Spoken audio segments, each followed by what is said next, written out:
Bridges in my search for something real.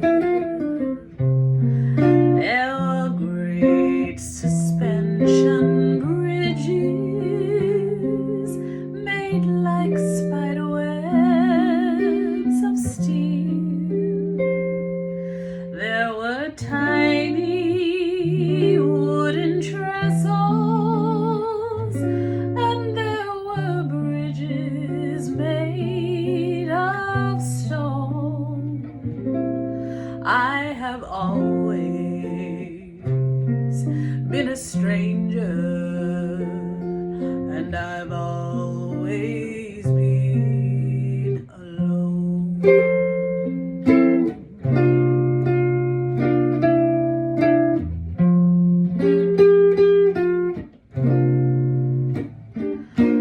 There's a bridge to tomorrow.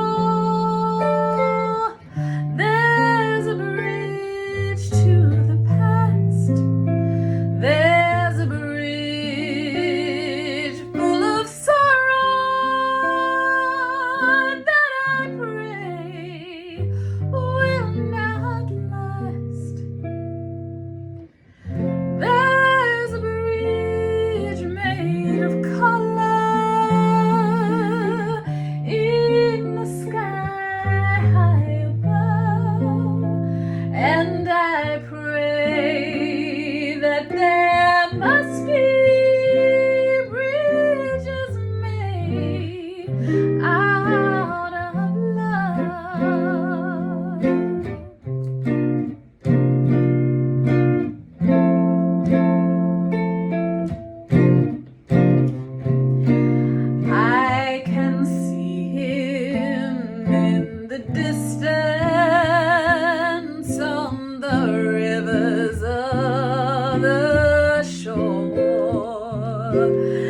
On the Brink by Leslie Takahashi.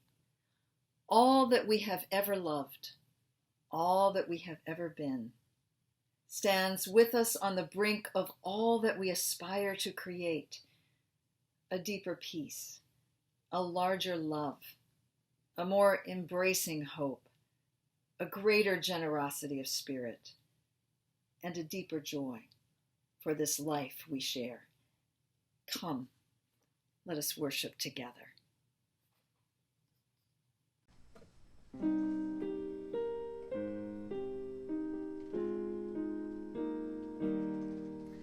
Be thou my vision, O God of my heart, not be all else to me save that thou art. Thou my best thought by day or by night, waking or sleeping, thy presence my light. Be thou my wisdom, and thou my true word. I ever with thee, and thou with thee, God. Thou my soul shelter, thou my high tower. Raise thou me heavenward, O power of my power. Riches I need not, nor world's empty praise. Thou my inheritance, now and always. Thou and thou only first in my heart. Sovereign of heaven, my treasure thou art. Hello, all souls. We gather now in our virtual circle, connected by love and technology as we create a sacred space. Let's start with the celebration. The 19th Amendment to the U.S. Constitution was ratified 100 years ago on August 18th. It said, "The right to vote shall not be denied or abridged by the U.S. or by any state on account of sex."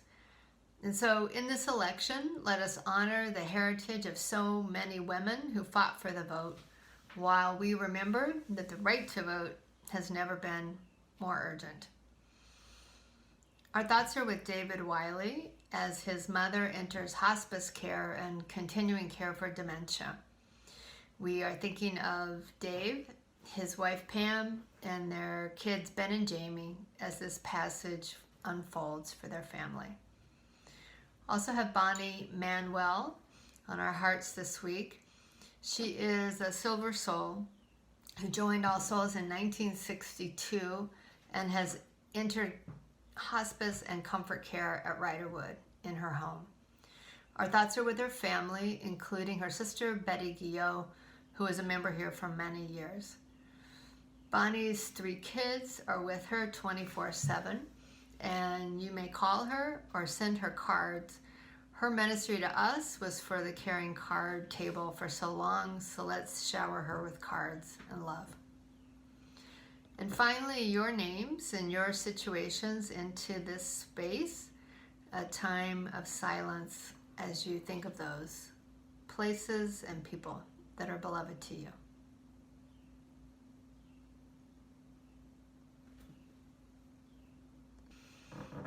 Our meditation this morning is in honor of all those parents and guardians who are thinking about school for their children, for the extra stresses of the season and all the complicated choices that must be made. We send more love. We lift up the children and youth of this congregation that they might feel beloved at this time. Would you pray or meditate with me, listening to a poem by Alice Walker?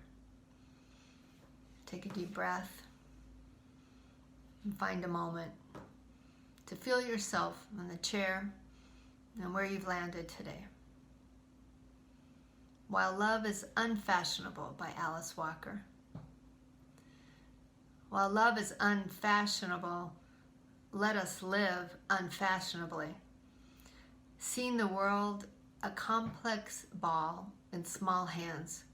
Love, our blackest garment. Let us be poor in all but truth and courage handed down by the old spirits. Let us be intimate with ancestral ghosts and music of the undead. While love is dangerous, let us walk bareheaded beside the great river. Let us gather blossoms under fire. Let us gather blossoms under fire. May it be so. Amen.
This morning's reading is called Threshold by R.S. Thomas.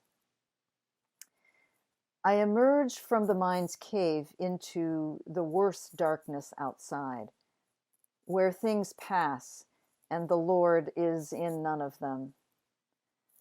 I have heard the still small voice, and it was that of the bacteria demolishing my cosmos. I have lingered too long on this threshold, but where can I go? To look back is to lose the soul I was leading upwards towards the light. To look forward? What balance is needed at the edges of such an abyss? I am alone on the surface of a turning planet. What to do but, like Michelangelo's Adam, put my hand out into unknown space, hoping for the reciprocating touch.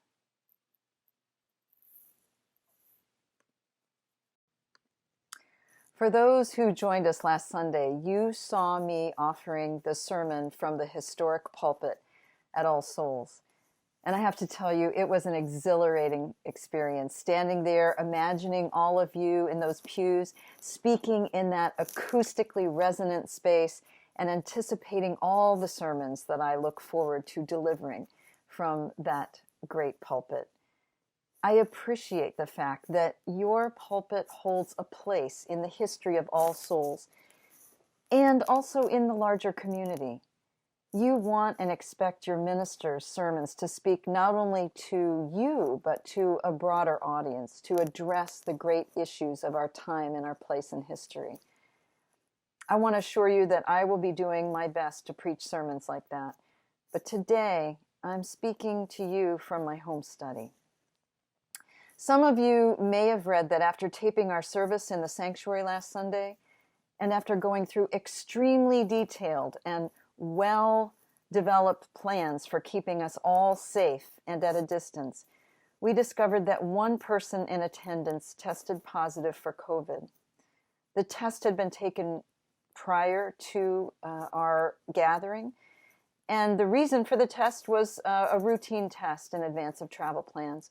This individual had no symptoms, still has no symptoms, has been extremely cautious about their own social interactions, and had no reason to believe that they would receive a positive test. So we will keep talking from week to week about whether I should do or we should do sermons from home or sermons from the sanctuary, as our best wisdom and advice suggests. Next Sunday, we are going to film from the sanctuary again, but with only one person in the room and the film crew. So by my estimation, we did everything right. Everything we could possibly think of and then some. If there is fault to be found, it is perhaps that this turn of events caught me by surprise 5 months into the pandemic. Because hadn't we plenty of reason to expect that this COVID virus is bigger and badder than any of us believed possible? And now we have a choice to make. We can be in denial or avoidance about its reality, as so many were early in this crisis.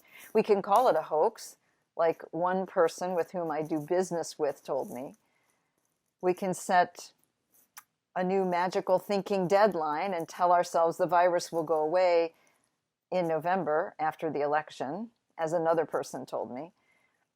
Or we can engage in the spiritual practice of resiliency so that we can act quickly and nimbly to address what these times demand. Last Sunday, I wanted to pick up on some of the themes that I'm exploring with you. Last Sunday, I talked about what does it mean for All Souls as a community and for us as individuals to be together while apart, and how to remain resilient, adaptable, and to prepare as best we can for this still undetermined new normal. 5 months into this global pandemic, and we are starting to realize that this virus has caused everything to change, and that change is going to continue. Despite the stories we've read about pandemics in history and the smaller pandemics that we've seen in our lifetime, we have never been quite like this before. We've never been in a place quite like this before. We've never all had to do anything like this together before. It's strange. It feels disconnected from the life that we knew before COVID, our routines, our familiar patterns and rituals which anchor us. Even the rhythms of our own bodies, all of it can feel so unfamiliar. It reminds me of the time I went skydiving. I remember falling out of the plane, and at first I felt this exhilaration of my body in free fall. I was so caught up in the moment that I almost neglected to open my chute. Now, you would think that the free fall would be the most terrifying part of the skydive. But actually, it was when the chute opened, yanked me up in the air, and then calmly began to float down to earth. Why was that more terrifying? Well, because when I was in free fall, there was not time to reflect on anything but to feel the intensity of the moment. But as I floated back down to earth, I remember thinking to myself, I have never felt my body in space like this before. After the initial free fall of March, when everything shut down and the markets dropped, we had a parachute experience of government action and scientists that pulled us up and left us floating in this new space. We have never felt our bodies in this space like this before. And we're coming to the realization that we don't know for sure where the ground might be and how long we'll be floating downwards. And ominously, if we look up, there are a few of those cords holding the parachute that don't look like they're holding us up very well. Here's the truth as I see it. We, the people of this country, and we, the church, have been changed by this pandemic, but we have also needed to change for a long time. This is the latest iteration of a reality that has been happening in our lives and in Unitarian Universalism for a very long time. Let me tell you what I mean. 200 years ago, when All Souls was founded, there was a great need for a liberal religious presence in Washington, D.C. As noted in your history, quote, there was unconcealed opposition to liberal religious views in the Washington community. He who taught therein was accused as a bold Sadducee whose pestiferous doctrines breathed death into the soul. End quote. Up until the 20th century, our message of the unity of God, the reconciliation of all souls, of universal salvation, they were cutting-edge theology. Unitarian and Universalism both promoted a gospel of progressive values from its beginning and have been viewed with both suspicion at best and derision at worst. Our positive, life-affirming, salvific message has served us wisely and well throughout our history. We've been proud to consider ourselves on the cutting edge of progressive faith, with a non-creedal commitment to embracing diverse theological beliefs, all gathered under a common roof in worship. And we have been proud, and rightfully so, of our work on progressive causes, women's rights, the rights of the disabled, LGBTQA&I rights, Black, Indigenous, and the rights of people of color, the poor, the underserved, the immigrants, and the undocumented. All of this is good. It's who we've been. It's who we are. But there's one thing we're not. We're not unique anymore. No one in Washington, D.C. is going to condemn the Unitarians for their cutting-edge theology any longer. Almost all liberal religions have embraced some form of what we call universal salvation. It's old news.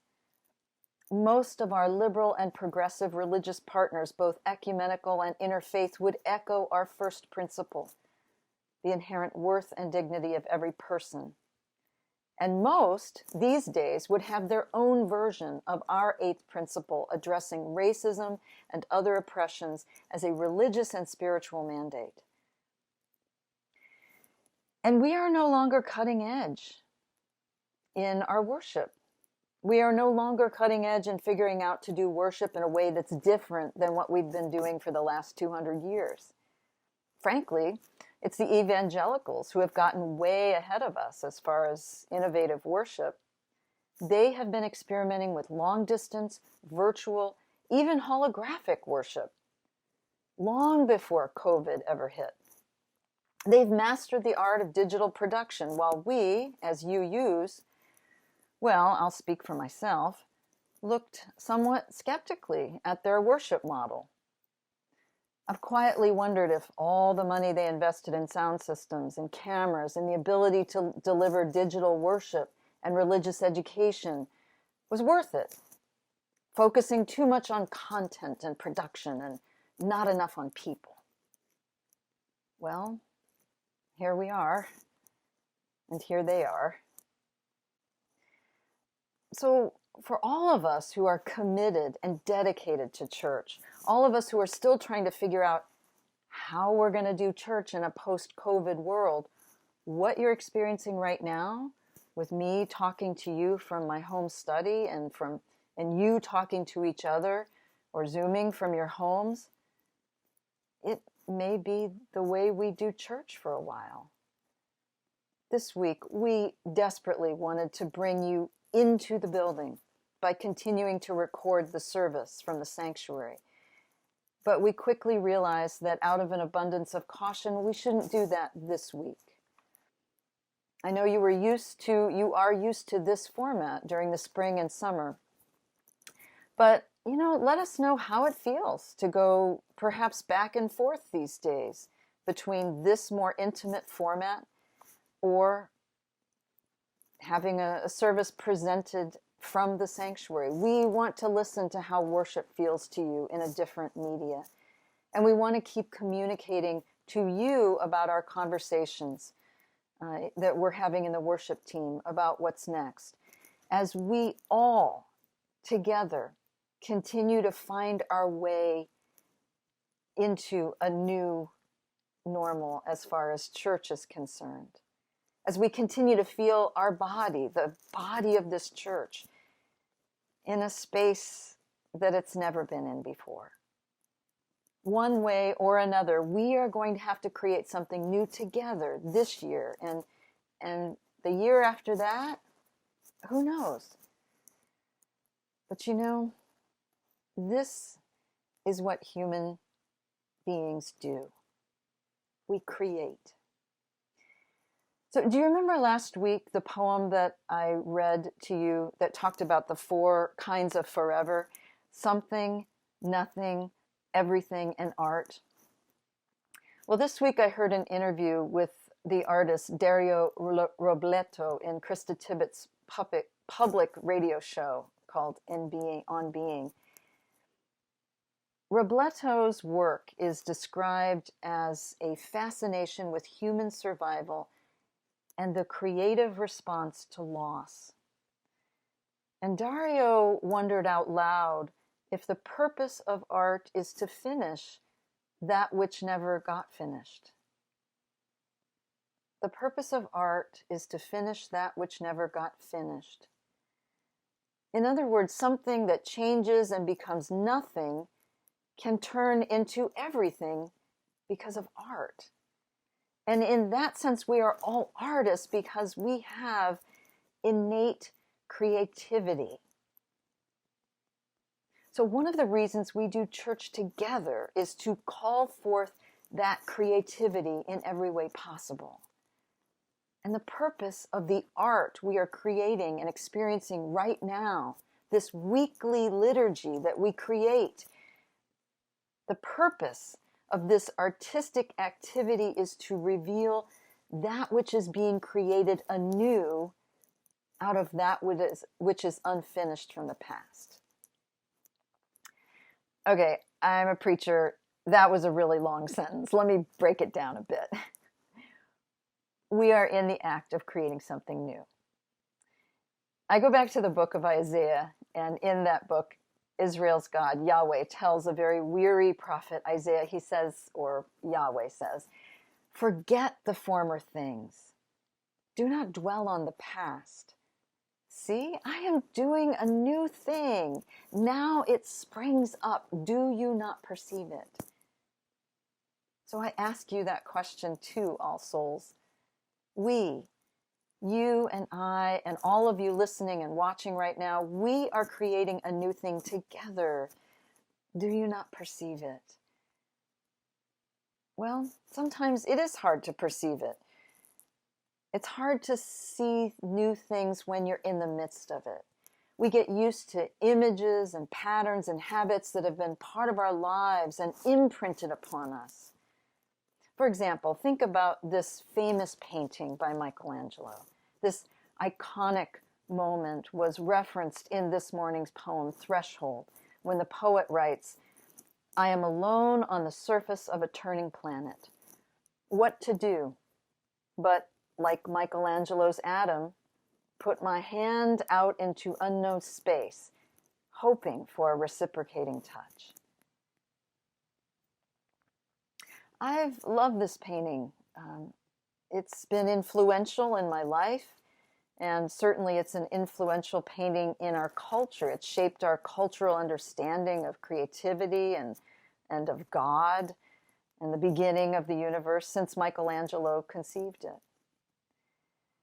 And yet, we also know that we are doing a new thing and shaping new images and creating new stories that speak to us and speak to who we are as a people now. Like this painting by Afro-Latina artist Armonia Rosales. Inspired by Michelangelo's great work, she takes it in a different direction. Instead of the painting being called The Birth of Adam, Rosales calls it the creation of God. And the painting challenges us to consider how we might dare to imagine God differently, and also what humans have been excluded from seeing themselves in the image of God.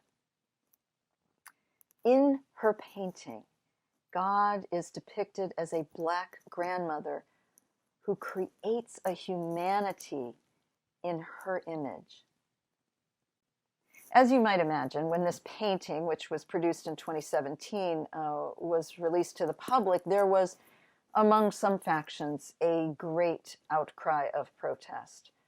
This was desecrating the memory of Michelangelo, they claimed.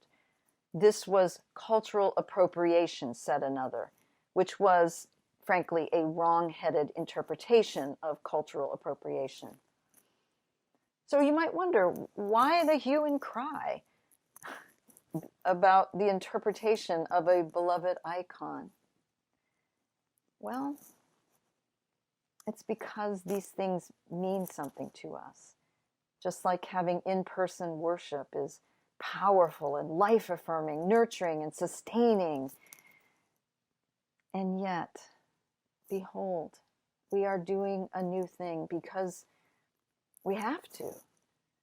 And what I find exciting in this new world is that we get to be the artists of our church.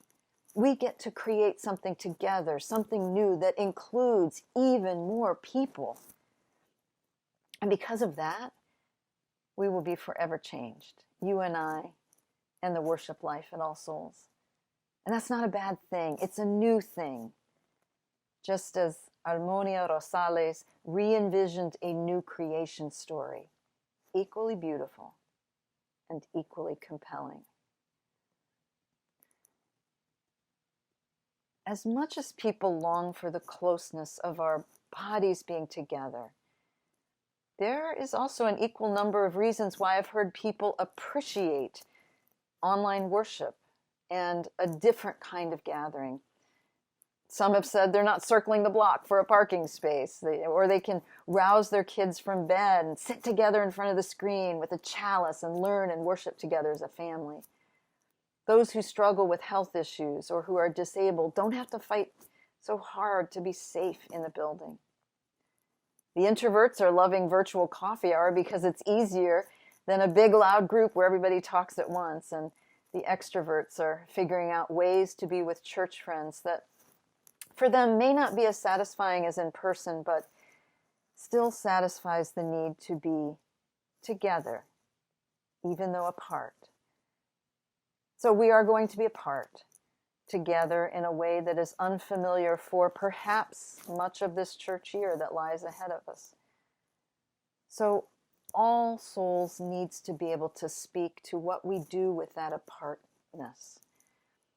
There's a poem that's written by a Chinese poet named Ha Jin, and he wrote this. He said, "You must hold your quiet center, where you do only what you can do.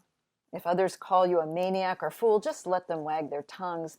If some praise your perseverance, don't feel too happy about it. Only solitude is a lasting friend." Solitude, of course, is different than being alone or lonely. And throughout the course of this year, your ministry team, your staff, your board, we're all going to be looking for ways to stay connected with you, knowing that there are some of you who are alone, some of you who are lonely, some of you who are feeling this keen sense of isolation. But if we look at the poet Ha Jin's words, I think what he's suggesting is that befriending solitude makes being apart easier, because each one of us will need to hold our own solitude, our own center, if you will. Jin continues, he says, "You must hold your distant center. Don't move even if the earth and heavens quake. If others think you are insignificant, it's because you haven't held on long enough. As long as you stay put, year after year, eventually you will find a world beginning to revolve around you." I want to notice that Jin does not say the world will revolve around you, but a world. And All Souls is a world-building congregation, a congregation that envisions the world. All Souls and the people of All Souls, you already know a lot about holding on. We're doing it every day in times of constant change and incredible uncertainty. We don't understand all the parts of the world we are continuing to build, and that we are inviting you into this year ahead, because we are indeed in the midst of creating it, even as we live in it. We are creating it together, even while apart. Amen, and blessed be. May it be so.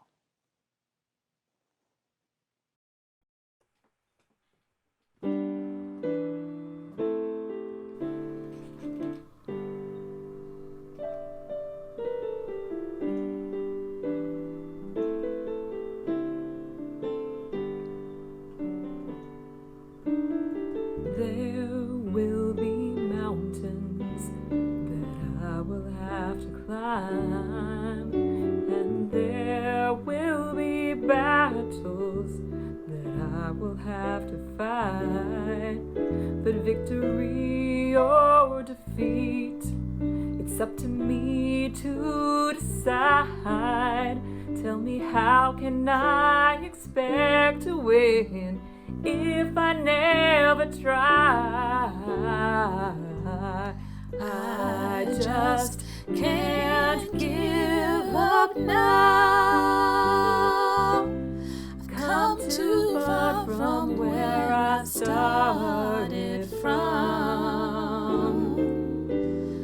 Nobody told me the road would be easy, and I don't believe you brought me this far to leave me. Never said there wouldn't be trials, never said I wouldn't fall, never said that everything would go the way I wanted to go. But when my back is against the wall and I feel all hope is gone, I just lift my head up to the sky and say, help me to be strong. Whoa, I just can't give up now. I've come too far from where I've started from. Nobody told me the road would be easy, and I don't believe you brought me this far to leave me. I know you didn't bring me out here to leave me lonely, even when I can't see clearly. I know that you are with me, so I can't give up now. Come too far from where I started from. Nobody told me the road would be easy, and I don't believe you brought me this far to leave me. I can't give up now. I just can't give up now. Oh, no, you never leave me. Come too far from where I started from. Nobody told me the road would be easy, and I don't believe you brought me this far to leave me. I can't give up now. I just can't give up now. I can't give up now. Come too far from where I started from. Nobody told me the road would be easy, and I don't believe you brought me this far. I don't believe you brought me this far. I don't believe you brought me this far to leave me.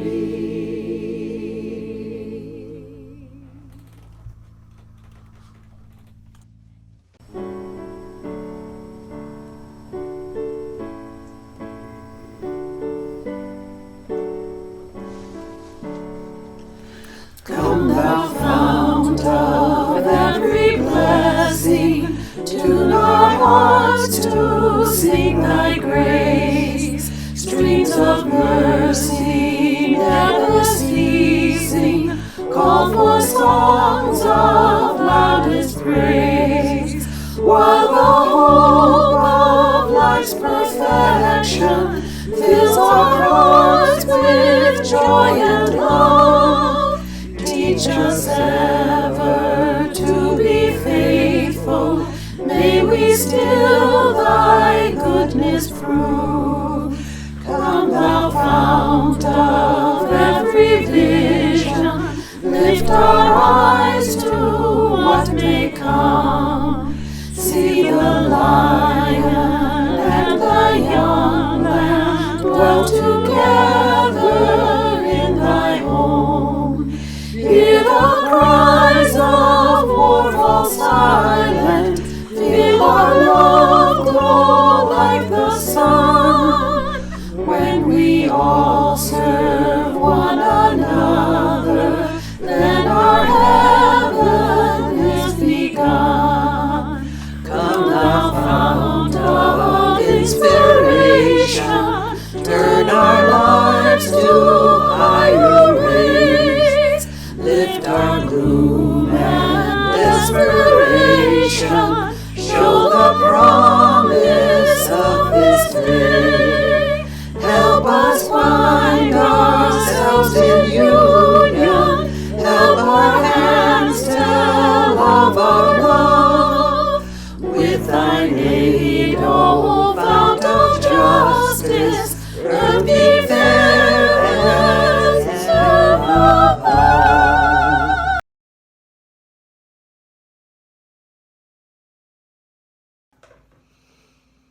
We appreciate your gifts. We appreciate the ways you're staying connected to this congregation in strange times. And we ask that you consider making your financial gift today to support our ministry, to support our staff, and the programs you love, and the worship that we're bringing to you. We thank you for all the ways you give and ask that you are generous on this morning.